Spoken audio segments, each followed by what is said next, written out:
नमस्कार दोस्तों, hydrogen fuel और एनर्जी के बारे में हम लोग बात करेंगे। इंडिया में इस समय पे हाइड्रोजन फ्यूल बहुत ज़्यादा न्यूज़ में है, चूंकि नेशनल हाइड्रोजन एनर्जी मिशन को सरकार प्रमोट करने की कोशिश कर रही है। तो नेशनल हाइड्रोजन एनर्जी मिशन क्या होता है, उसके लिए मैंने एक वीडियो बनाई है। उस वीडियो का लिंक आपको नीचे डिस्क्रिप्शन बॉक्स में मिल जाएगा, तो उस वीडियो को ज़रूर देखें। लेकिन नेशनल हाइड्रोजन एनर्जी मिशन सरकार इतना एक्टिवली परस्यू और प्रमोट क्यों कर रही है, इसको समझने के लिए पहले आपको हाइड्रोजन फ्यूल को समझना पड़ेगा, हाइड्रोजन से पैदा होने वाली एनर्जी को समझना पड़ेगा कि हमको नेचर में ये हाइड्रोजन फ्यूल किस प्रकार से मिलता है। इस हाइड्रोजन फ्यूल के थ्रू हम लोग ग्रीन हाउस एमिशंस को कैसे कम कर सकते हैं, हाइड्रोजन फ्यूल सेल कैसे काम कर सकता है, इस पे डिपेंड करके हम क्या क्या कर सकते हैं, अलग अलग प्रकार के कलर टैब्स कौन कौन से पाए जाते हैं हाइड्रोजन में, और इसके रिस्पेक्ट में, इसके यूज के रिस्पेक्ट में क्या क्या कंसर्न्स हैं। तो using hydrogen as a fuel को बहुत होलिस्टिकली मैंने यहाँ पे कवर किया है। बेसिक्स देखें इसके, तो ये जो हाइड्रोजन फ्यूल है, it is a zero carbon fuel. मतलब जब भी आप हाइड्रोजन को जला के कहीं ना कहीं एनर्जी बनाने की कोशिश करोगे, तो देखिए जलने के लिए ऑक्सीजन की जरूरत तो पड़ेगी, क्योंकि बिना ऑक्सीजन के आप कोई चीज जला नहीं सकते। तो जब हाइड्रोजन फ्यूल बर्न होगा, ऑक्सीजन तो होगी, लेकिन आपको पता है कि हाइड्रोजन और ऑक्सीजन मिलकर बनाते हैं पानी। ठीक है भाई, तो पानी बनेगा, कार्बन एमिट नहीं होगा। आज की डेट में जो भी फ्यूल्स बर्न होते हैं उनसे carbon dioxide, carbon monoxide, nitrogen oxide, sulphur oxides, ammonia, इस टाइप की गंदगियां निकलती हैं। भाई यहाँ पे हाइड्रोजन फ्यूल से कोई भी गंदगी नहीं निकलती है। और खास बात दोस्तों ये है कि हाइड्रोजन को फ्यूल सेल्स में प्रयोग किया जा सकता है। इन फ्यूल सेल्स के क्या क्या एप्लीकेशन है, थोड़ी देर में देखते हैं। और इंटरनल कंबशन इंजन में भी इन हाइड्रोजन फ्यूल सेल्स को इस्तेमाल किया जा सकता है। इंटरनल कंबशन इंजन पता है ना, कार, आपकी बाइक, ये सब इंटरनल कंबशन इंजन पे चलते हैं। तो आपकी कार में, आपकी बाइक्स में, आप जिन बसेस में बैठ के ट्रेवल कर सकते हो, इन सब में कहीं ना कहीं बहुत प्रोएक्टिव बेसिस पे हाइड्रोजन फ्यूल की टेक्नोलॉजी आ रही है। बसेस और कार्स में तो दुनिया भर में इस प्रकार की टेक्नोलॉजी को ऑलरेडी शुरू कर दिया गया है। इंडिया में अभी भी चालू है, नेसेंट स्टेज में है। ठीक है भाई, तो कॉमर्शियल फ्यूल सेल व्हीकल्स जैसे कि passenger cars, fuel cell buses, ये काफी समय से बहुत सी देशों में ऑलरेडी चल रहे हैं। और हाइड्रोजन फ्यूल को स्पेस क्राफ्ट प्रोपल्शन के लिए भी इस्तेमाल किया जाता है। अगर आप बात करो अभी के लिए एज ऑफ 2018, तो ये जो हाइड्रोजन फ्यूल है, इसको प्रोड्यूस कैसे किया जाता है। 95% of the hydrogen fuel produce होता है फॉसिल फ्यूल्स के द्वारा। फॉसिल फ्यूल मतलब पेट्रोलियम के द्वारा। तो भाई स्टीम रिफॉर्मिंग के प्रोसेस से, या फिर पार्शियल ऑक्सीडेशन ऑफ मीथेन के प्रोसेस से, और कोल गैसिफिकेशन के प्रोसेस से आप 95% ऑफ हाइड्रोजन फ्यूल को पैदा करते हो। लगभग 5% hydrogen fuel renewable energy sources से भी पैदा किया जाता है, जैसे बायोमास गैसिफिकेशन से, electrolysis of water, solar thermochemistry, इन सब तरीकों से भी आप हाइड्रोजन फ्यूल तैयार करते हो। केवल 5% लमसम हाइड्रोजन फ्यूल ऐसे तैयार होता है। ज्यादातर हाइड्रोजन फ्यूल तैयार होता है फॉसिल फ्यूल से। और फॉसिल फ्यूल से हाइड्रोजन फ्यूल तैयार करने के अपने कुछ घाटे हैं, कुछ नुकसान हैं। उन नुकसानों को जल्दी हम लोग देखेंगे। हाइड्रोजन की बात की जाए तो this comes in the first group and first period of the periodic table. Lightest है एलिमेंट है और सबसे पहला एलिमेंट है। हाइड्रोजन की जो वजन होता है वो हवा से भी कम होता है, इसलिए एटमॉस्फेयर में हाइड्रोजन ऊपर की तरफ उठता है, इसलिए वो कभी भी प्योर फॉर्म में नहीं पाया जाता। उसका जो प्योर फॉर्म है हाइड्रोजन H2, इसमें वो कभी भी नहीं पाया जाता है।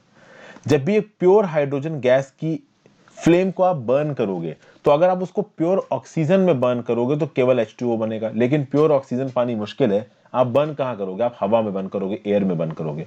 और जब हाइड्रोजन को आप प्योर ऑक्सीजन में बर्न ना करके एयर में बर्न करोगे, तो स्लाइट अमाउंट ऑफ एक्स्ट्रा एक प्रोडक्ट बनेगा जिसका नाम है नाइट्रोजन ऑक्साइड्स। तो देखिए यहां पे फ्यूल रिएक्शन बता रखी, 2H2 gaseous plus O2 gaseous, क्या बन रहा है, 2H2O, two molecules of water and energy. खूब सारी एनर्जी रिलीज हो रही है जब आप हाइड्रोजन गैस को ऑक्सीजन गैस से रिएक्ट करवा रहे हो। बट ऑब्वियस सी बात है, ये प्योर ऑक्सीजन गैस ज्यादातर केसेस में नहीं होती है, ये होती है एयर। और एयर में और भी आप कह सकते हो गैसेस प्रोड्यूस होती हैं, प्रेजेंट होती हैं। तो जब ये हाइड्रोजन फ्लेम एयर के साथ रिएक्ट करेगी, तो छोटे अमाउंट्स में नाइट्रोजन ऑक्साइड भी पैदा होंगे, बट कार्बन ऑक्साइड पैदा नहीं हो रही है यहाँ पे। ठीक है ना भाई, तो नाइट्रोजन ऑक्साइड्स लेकिन पैदा हो रहे हैं। तो हाइड्रोजन फ्लेम को जब आप एयर में बर्न करोगे, तो भाई कुछ हद तक नाइट्रोजन ऑक्साइड्स पैदा होंगे, यानी कि पॉल्यूशन होगा। हालांकि पॉल्यूशन उतना नहीं होगा जितना फॉसिल फ्यूल में होता है। आगे बढ़ने से पहले वीडियो पे लाइक का बटन दोस्तों, हाईली टेक्निकल वीडियो है। इस प्रकार की वीडियोस को बनाने में बहुत मेहनत लगती है, इसलिए आप इसको शेयर और सब्सक्राइब जरूर करें। इस प्रकार की डीप और साइंटिफिक वीडियोस कोई नहीं बनाता है, क्योंकि इनकी व्यूएबिलिटी कम होती है। यहाँ पे जेन्युइन नॉलेज होती है, किसी भी प्रकार का यहाँ पे ठीक है ना, मसालेदार न्यूज़ बता के आपका मनोरंजन करना इसका एम नहीं है। तो भाई ज़्यादा से ज़्यादा लोगों के साथ इस वीडियो को शेयर करें, ज्वाइन बटन दबा के आप हेल्प कर सकते हैं, इंस्टाग्राम पे फॉलो कर लीजिए, आपके जेन्युइन डॉट जवाब दूंगा, टेलीग्राम ग्रुप ज्वाइन कर लीजिए, इस पर्टिकुलर लेक्चर की पीडीएफ ले लें। अब ये जो हाइड्रोजन फ्लेम बर्न होती है ना ऑक्सीजन की प्रेजेंस में या हवा की प्रेजेंस में, इससे एनर्जी रिलीज होती है और बेसिकली ये एनर्जी ही हाइड्रोजन को एक फ्यूल बनाती है। और मैं आपको एक चीज बता दूं, हाइड्रोजन फ्यूल का सोर्स नहीं है, हाइड्रोजन खुद फ्यूल है। हाइड्रोजन खुद इलेक्ट्रिसिटी का सोर्स नहीं कहना चाहिए, वो खुद एनर्जी है। और इस एनर्जी को अगर आप इलेक्ट्रिसिटी में कन्वर्ट कर सकते हो तो इसके काफी फायदे हो जाएंगे, क्योंकि आज की डेट में अल्टीमेट फ्यूल क्या है, अल्टीमेट सोर्स ऑफ एनर्जी क्या है, वो है इलेक्ट्रिसिटी। अगर आप बात करते हैं इलेक्ट्रोकेमिकल सेल की, तो इलेक्ट्रोकेमिकल सेल में ये हाइड्रोजन फ्यूल के द्वारा रिलीज की गई एनर्जी को बहुत प्रॉपर तरीके से और बहुत एफिशिएंसी के साथ इस्तेमाल किया जा सकता है। हालांकि थर्मोडायनेमिक्स के नियम यहां पे भी लगेंगे, वो तो देखिए फिजिक्स का पार्ट है, वो तो लगेगा ही। ठीक है भाई, तो आप समझ लीजिए कि हाइड्रोजन बेसिकली क्या है। हाइड्रोजन आप कह सकते हो इट इज, ये खुद एनर्जी है। और यहां पे जो एनर्जी है भाई, ये किसी एक पर्टिकुलर एनर्जी सोर्स से पैदा हो रही है। याद रखिएगा, हाइड्रोजन जो एनर्जी है ना, ये खुद एनर्जी है, ये सोर्स नहीं एनर्जी का, लेकिन ये किसी सोर्स से तो पैदा हो रहा है। तो हाइड्रोजन को आप सोलर एनर्जी से पैदा कर सकते हो, बायोमास से पैदा कर सकते हो, हाइड्रोकार्बन से पैदा कर सकते हो, नेचुरल गैस से पैदा कर सकते हो, कोल से पैदा कर सकते हो। अब आप बोलोगे इससे कैसा पैदा कर सकते हो, तो मैंने अभी आपको थोड़ी देर पहले बताया ना कि हाइड्रोजन को कैसे बनाया जा सकता है। तो फॉसिल फ्यूल के थ्रू बनाया जा सकता है, by steam reforming, by partial oxidation of methane, by coal gasification. तो इस तरीके से हाइड्रोजन को बनाया जाता है। फिर बायोमास गैसिफिकेशन के थ्रू भी हाइड्रोजन को बनाया जाता है। इलेक्ट्रोलिसिस ऑफ वाटर के थ्रू भी हाइड्रोजन को बनाया जाता है। सोलर थर्मोकेमिस्ट्री के थ्रू भी हाइड्रोजन को बनाया जाता है। तो सोर्स कुछ और है और उससे जो फ्यूल पैदा हो रहा है या जो एनर्जी पैदा हो रही है वो क्या है, वो बेसिकली आपका हाइड्रोजन है। आज की डेट में ज्यादातर जो हाइड्रोजन बनता है उसको बोलते हो कन्वेंशनल हाइड्रोजन। ये कन्वेंशनल हाइड्रोजन फॉसिल फ्यूल से बनता है। यहाँ पे आप प्रॉपर हाइड्रोकार्बन्स का प्रयोग करते हो, तो पेट्रोलियम गैस वगैरह का प्रयोग करके आप हाइड्रोजन बनाते हो। और जब इन हाइड्रोकार्बन से आप हाइड्रोजन बनाओगे तो कार्बन डाइऑक्साइड सिग्निफिकेंट क्वांटिटी में रिलीज होगी, जिससे पॉल्यूशन होगा। ठीक है भाई, उसके अगर आगे बात की जाए, आज की डेट में दोस्तों देखिए, घर घर में गैस के कनेक्शन दिए जाते हैं। वो जो गैस घर में कनेक्शन में आती है, जिसको आप एनर्जी, जिस एनर्जी का प्रयोग करके आप खाना वगैरह पकाते हो, वो होती क्या है, वो बेसिकली नेचुरल गैस होती है। हाइड्रोजन के यहाँ पे हम लोग इस्तेमाल समझेंगे। आप नेचुरल गैस को 20% हाइड्रोजन के साथ मिला सकते हो। तो नेचुरल गैस में अगर आप 20% हाइड्रोजन डाल देते हो, तो नेचुरल गैस से जो थोड़े बहुत CO2 एमिशंस होंगे जो कि हीटिंग और कुकिंग के थ्रू पैदा होते हैं, वो कम हो सकते हैं। तो नेचुरल गैस CH4 में हाइड्रोजन को मिलाया जा सकता है, जिससे उसकी कैलोरीफिक वैल्यू पे भी फर्क नहीं पाएगा और जो हार्मफुल एमिशंस हैं वो कम होंगे। फिर हाइड्रोजन के और नाना प्रकार के यूज हैं। इसको liquid propellant rockets, cars, trucks, trains, boats, airplanes, portable fuel cell application, stationary fuel cell applicants, even electric motor को पावर करने में भी हाइड्रोजन का प्रयोग किया जा सकता है। अब प्रॉब्लम दोस्तों यहाँ पे ये है कि हाइड्रोजन को प्रयोग करने का जो सबसे बड़ा चैलेंज है कि आप हाइड्रोजन को कॉमर्शियली एक्सट्रैक्ट कैसे करोगे। ग्रीन हाइड्रोजन को एक्सट्रैक्ट करना और ब्लू हाइड्रोजन को एक्सट्रैक्ट करना अपने आप में एक बहुत बड़ा चैलेंज है। अब आप बोलोगे ग्रीन और ब्लू हाइड्रोजन क्या होता है, तो कलर के हिसाब से अगर आप हाइड्रोजन को देखोगे तो 3 प्रकार के हाइड्रोजन होते हैं। पहला होता है भाई आपका ग्रे हाइड्रोजन। ग्रे हाइड्रोजन में क्या आएगा, ग्रे हाइड्रोजन में वो हाइड्रोजन होगा जो कि फॉसिल फ्यूल से पैदा होगा। तो भाई अगर आप कोल के थ्रू, क्रूड ऑयल के थ्रू हाइड्रोजन को पैदा कर रहे हो, फॉसिल फ्यूल से पैदा कर रहे हो, तो इसको बोला जाएगा ग्रे हाइड्रोजन। ग्रे हाइड्रोजन को पैदा करने में बहुत, आप कह सकते हो, ग्रीन हाउस गैसेस का एमिशंस होता है, बहुत पॉल्यूशन होता है। लेकिन अनफॉर्चुनेटली आज की डेट में जो सबसे ज्यादा हाइड्रोजन फ्यूल पैदा हो रहा है वो फॉसिल फ्यूल से पैदा हो रहा है। दूसरा नंबर आता है ब्लू हाइड्रोजन का। यहां पे जो हाइड्रोजन प्रोड्यूस हो रही है, this is generated from fossil fuels with carbon capture and storage option. Actually में होता क्या है कि एक टेक्निक होती है जिसको बोला जाता है स्टीम मीथेन रिफॉर्मिंग। अभी ये स्टीम मीथेन रिफॉर्मिंग क्या होती है ये आपको जानने की जरूरत नहीं। इसको कभी कभी ऑटो थर्मल रिफॉर्मिंग भी बोला जाता है। यहाँ पे जो नेचुरल गैस होती है ना, इस नेचुरल गैस को हाइड्रोजन और CO2 में तोड़ दिया जाता है और फिर इस CO2 को स्टोर करके किसी रिमोट लोकेशन में रख दिया जाता है। तो कार्बन कैप्चर और स्टोरेज भी हो जाता है, जिससे ग्रीन हाउस गैस एमिशंस होते हैं वो कम होते हैं। तो इसीलिए ब्लू हाइड्रोजन को इकोलॉजिकल फ्रेंडली माना जाता है। और ब्लू हाइड्रोजन जनरेट करना अपने आप में ही एक बहुत मुश्किल टास्क है, क्योंकि ये जो स्टीम मीथेन रिफॉर्मिंग का जो प्रोसेस है, ऑटो थर्मल रिफॉर्मिंग का जो प्रोसेस है, उसके बाद जब मीथेन टूट के CO2 और हाइड्रोजन में बदलेगा तो CO2 को कैप्चर करके स्टोर करना, this is technologically highly advanced और इसमें पैसा भी अच्छा खासा खत्म होता है। और फाइनली भाई ग्रीन हाइड्रोजन, जब आप हाइड्रोजन को पैदा करते हो रेन्यूएबल पावर सोर्सेज से, तो सोलर पावर से पैदा कर रहे हो, विंड पावर से पैदा कर रहे हो, तो ऐसे केसेस में हाइड्रोजन को बोला जाता है ग्रीन हाइड्रोजन। आप बहुत प्रॉपर तरीके से यहाँ पे समझ सकते हो कि most desirable form of hydrogen is green hydrogen and blue hydrogen. Grey hydrogen बिल्कुल भी डिजायरेबल नहीं है, क्योंकि ग्रीन हाइड्रोजन में ठीक ठाक पॉल्यूशन हो रहा है और हमारे इन्वायरमेंट को नुकसान पहुंचा रहा है। ठीक है भाई, ये जो आखिरी प्रोसेस है ग्रीन हाइड्रोजन का, in the last process electricity generated from renewable energy is used to split water into hydrogen and oxygen. Green hydrogen में सोलर और विंड पावर के थ्रू बनाई गई एनर्जी का प्रयोग किया जाता है पानी को हाइड्रोजन और ऑक्सीजन के एटम्स में तोड़ने में, और फिर इन हाइड्रोजन एटम्स को हाइड्रोजन फ्यूल की तरह इस्तेमाल किया जाता है। हाइड्रोजन की बात की जाए तो basically this is the most abundant element of universe. हमारे सन में, हमारे स्टार्स में आपको हाइड्रोजन ही मिलेगा। 90% एटम्स दुनिया भर में हाइड्रोजन के हैं, ऐसा एस्ट्रोनॉमर्स का बोलना है। It is the most abundant compound found on earth. अच्छा एक मिनट, हाइड्रोजन का मोस्ट अबंडेंट कंपाउंड कौन है? कंपाउंड मतलब एक ऐसा एलिमेंट जो बाकी कुछ एलिमेंट से, एक से ज्यादा एलिमेंट से मिलकर बना हो। तो water is the most abundant compound of hydrogen on earth. अगर आगे बात की जाए मॉलिक्यूलर हाइड्रोजन की, तो देखिए मॉलिक्यूलर हाइड्रोजन किसी कन्वीनियंट नेचुरल रिसोर्स में नहीं मिलता है। H2 आपको कन्वीनियंट नेचुरल रिसोर्सेज में नहीं मिलेगा। H2 आपको दो मेन प्रकार से दिखेगा। एक तो पानी के साथ, पानी में वो ऑक्सीजन के साथ मिलेगा, तो H2O आपको पता है पानी होता है, तो यहाँ पे हाइड्रोजन ऑक्सीजन के साथ एक बॉन्ड बना के पानी के फॉर्म में प्रेजेंट है। एक तो इस प्रकार से हाइड्रोजन मिल रहा है। दूसरा, ये जो हाइड्रोजन है ना, ये डेड और फॉसिलाइज्ड बायोमास के अंदर दबा हुआ मिलता है। तो ये दो जगह हैं जहां पे आपको हाइड्रोजन मिलेगा, एक तो पानी के अंदर, दूसरा डेड और फॉसिलाइज्ड बायोमास के अंदर दबा हुआ मिलेगा। तो अगर इस हाइड्रोजन को पैदा करना है तो मेन तरीका क्या है कि आप पानी को हाइड्रोजन और ऑक्सीजन में तोड़ दो, तो आपको हाइड्रोजन फ्यूल मिल जाएगा।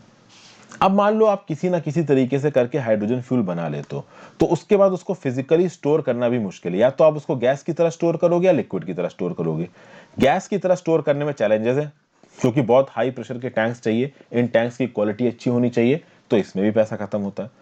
और अगर आप हाइड्रोजन को लिक्विड की तरह स्टोर करते हो तो आपको क्रायोजेनिक टेम्परेचर्स, यानी कि बहुत ज्यादा निगेटिव टेम्परेचर्स में स्टोर करना पड़ेगा। चूंकि हाइड्रोजन का बॉइलिंग पॉइंट होता है -252.8 डिग्री सेंटीग्रेड, तो इसको लिक्विड बनाने के लिए आपको बहुत कम टेम्परेचर्स पे स्टोर करना पड़ेगा, जो अपने आप में और चैलेंज की बात है। अभी 7-8 डिग्री और -10 डिग्री पे हम अपनी कोविड-19 की वैक्सीन तो स्टोर कर नहीं पा रहे, हाइड्रोजन कहां -252 डिग्री सेंटीग्रेड पे आप स्टोर करोगे। फिर हाइड्रोजन को सरफेस ऑफ द सॉलिड्स पे एड्सॉर्प्शन के थ्रू और सॉलिड्स पे एब्जॉर्प्शन के थ्रू भी स्टोर किया जा सकता है। ये अब कुछ ज्यादा ही हाई लेवल पे चले गए हम लोग। लेकिन हाइड्रोजन फ्यूल का एक मेजर जो सबसे बड़ा एडवांटेज वो ये है कि इसको इस्तेमाल करने से जो आपका केवल बाई प्रोडक्ट आएगा एमिशन का, वो होगा पानी। कुछ हद तक नाइट्रोजन ऑक्साइड्स भी पैदा होते हैं, बट वो मिनिस्क्यूल क्वालिटी होती है, तो आप कह सकते हो कि this is almost 100% clean. Hydrogen को एक अल्टरनेटिव फ्यूल की तरह समझा जाता है। इलेक्ट्रिक व्हीकल्स आने वाली, जो फ्यूचर में इलेक्ट्रिक व्हीकल्स की टेक्नोलॉजी है, वहां पे हाइड्रोजन को एज अ फ्यूल सेल बनाने की बात हो रही है। डोमेस्टिक प्रोडक्शन की टर्म्स में भी इसको बहुत ज्यादा देखा जाता है।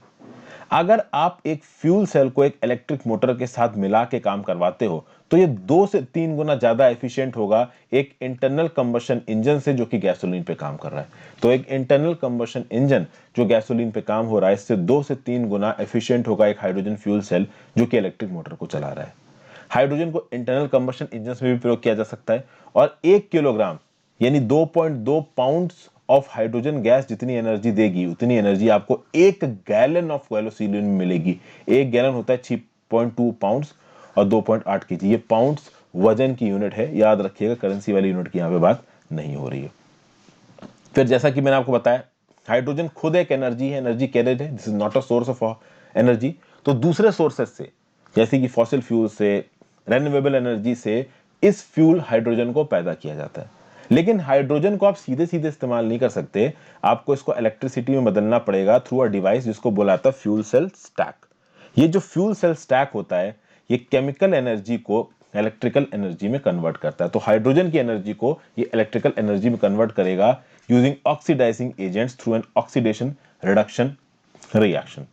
फ्यूल सेल बेस्ड जो व्हीकल्स होते हैं, ये हाइड्रोजन और ऑक्सीजन को मिला के इलेक्ट्रिसिटी को पैदा करते हैं, जिससे इलेक्ट्रिक मोटर को चलाया जाता है। ठीक है भाई, तो इलेक्ट्रिक, आप अगर बात करो तो फ्यूल सेल्स को चलाने में इलेक्ट्रिसिटी का प्रयोग होता है इसीलिए इनको इलेक्ट्रिक व्हीकल्स भी कहा जाता है। देखिए इलेक्ट्रिक व्हीकल्स कौन से होते हैं? जो इलेक्ट्रिसिटी से चले। अभी इलेक्ट्रिसिटी से चलाने के लिए आप हाइड्रोजन को ही इलेक्ट्रिसिटी में बदल रहे हो तो इलेक्ट्रिक व्हीकल ही कहा जाएगा ना। एक तो तरीका यह है कि आपने बैटरी लगा दी ई रिक्शा में, बैटरी को चार्ज करते रहे, वो बैटरी उस ई रिक्शा चला दी, तो आपने बोला ई रिक्शा। इलेक्ट्रिसिटी से चलने वाले रिक्शा है, क्योंकि बैटरी को चार्ज कौन कर रहा है? इलेक्ट्रिसिटी। आपने उस रिक्शा में या किसी गाड़ी के अंदर में एक हाइड्रोजन का फ्यूल बना दिया और ऐसी टेक्नोलॉजी इजाद कर दी कि वो हाइड्रोजन का फ्यूल अपने आप को इलेक्ट्रिसिटी में कन्वर्ट कर रहा है, तो वो भी ई व्हीकल हुआ ना, इलेक्ट्रिक व्हीकल हुआ। हालांकि आप उसको हाइड्रोजन व्हीकल ही बोल सकते हो, बट वहां की जो हाइड्रोजन फ्यूल है वो पहले इलेक्ट्रिसिटी में अपने आप को बदल रहा है और फिर वो इलेक्ट्रिसिटी व्हीकल को चला रही है, तो आप इस प्रकार के व्हीकल को एक इलेक्ट्रिक व्हीकल बोल सकते हो। फिर भाई किसी भी हाइड्रोजन के फ्यूल सेल को इस्तेमाल करने वाले वेसल के अंदर जो हाइड्रोजन होती है ना, वो एक ऑन बोर्ड प्रेशराइज्ड टैंक के अंदर स्टोर होती है। ये रिएक्ट कराती है एक कैटलिस्ट के द्वारा। ये कैटलिस्ट नॉर्मल कर प्लैटिनम का होता है। अब ये हाइड्रोजन इस कैटलिस्ट के थ्रू पास होती है, इस हाइड्रोजन से इलेक्ट्रॉन्स निकलते जाते हैं, इससे एक इलेक्ट्रिकल करंट पैदा होता है, जिससे कि भाई आपका वो मोटर चलने लगता है। बहुत हाई लेवल की बात है, इसमें इतना घुसने की जरूरत नहीं है। हाइड्रोजन फ्यूल सेल की जो कार्स होती हैं, इनका ऑलमोस्ट जीरो कार्बन फुटप्रिंट होता है, और जैसा कि मैंने बताया पेट्रोल गैसोलीन से हाइड्रोजन 2 से 3 गुना ज्यादा एफिशिएंट है। क्योंकि electrical chemical reaction it is much more efficient then combustion. ये बेसिक केमिस्ट्री का सिद्धांत है, ठीक है भाई।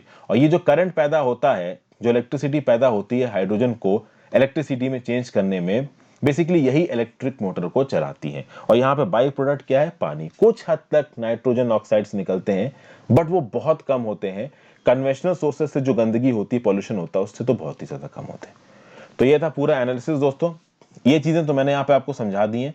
अब कुछ चीजें आपको समझानी बाकी हैं, जैसे कि नेशनल हाइड्रोजन एनर्जी मिशन। इस वीडियो के डिस्क्रिप्शन बॉक्स में नेशनल हाइड्रोजन एनर्जी मिशन का भी मैंने लिंक दिया है, उसको भी देख लीजिए, बहुत जरूरी है, क्योंकि ये पर्टिकुलर वीडियो इस नेशनल हाइड्रोजन एनर्जी मिशन वाली वीडियो का बेस बनाता है। So thank you for watching friends. I hope आपको कुछ ना कुछ सीखने को मिलेगा। Have a great day. अपने व्यू पॉइंट नीचे कमेंट बॉक्स में जरूर बताइएगा। Good bye.